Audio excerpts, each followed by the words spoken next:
what we want to do is to bring the parade down, assemble at the QEO and bring the parade down View Street, turn left into Pall Mall and then continue on to Chapel Street, which we normally do. So it's instead of coming down Mitchell Street, we'll come down View Street. We think that that will add to the occasion, add to the experience that people have, whether they be in the parade or whether they be spectators.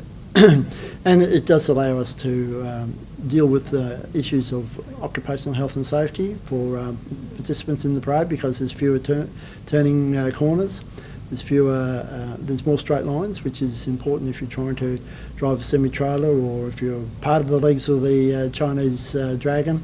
All of those aspects we do need to consider. We do need to consider too the fact that emergency vehicles, if they need to get into the centre of the city, they have a much better access if we bring it down View Street instead of down Mitchell Street and Hargrove Street as we have, or Littleton Terrace as we have in the past. So they're some of the reasons.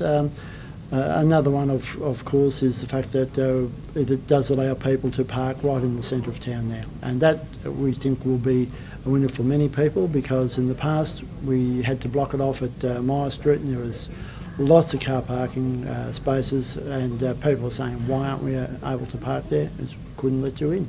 So will this shorten the route, and if so, by how much will it shorten? It will shorten the route, yes, a few hundred metres, but we don't think that that's going to be necessarily a significant factor, because people come to see the dragon, people come to see the floats, people come to see what is provided, because they've grown up with that for many years now, and those that are new have that new experience of seeing the dragon, seeing the floats, and marching and so on. So like that. Will the shortening of the route mean that less people will be able to see those things? No, we don't think so. Yes, you might instead of being at the front, you might be one or two back. But that we think, and I know many people think, that they love to be part of a crowd. That will create a bit more atmosphere. That will create a bit more ambience, and that will make sure that people walk away with a knowledge of the fact that this was a terrific thing.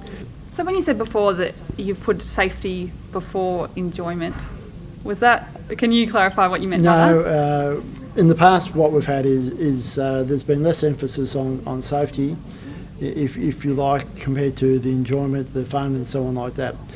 Now with this day and age, where the emphasis is on occupational health and safety, where the emphasis is on keeping people safe, and rightly so, we feel that we have pressures on us to make sure that we do conform, and so this is how we are going about trying to conform to the safety aspects, as well as provide that essential fun factor which so many people enjoy. So without the changes, would this have still gone ahead? Was this a necessary change to enable it to move forward?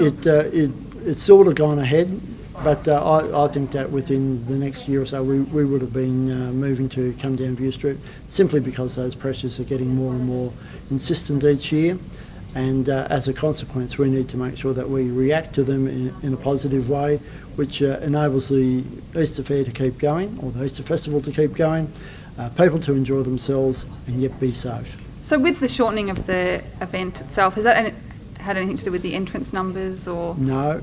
So still the same? Each year, we've for the last 5 or 6 years, we've had more floats entering, okay. And that's because we've encouraged people to do that. We've encouraged schools to participate and create the float. We've encouraged businesses to provide the truck or the semi-trailer or whatever it is which the school can build their float on. So it is working very well, and the quality is improved year on year, and we just want to keep and encourage that to happen.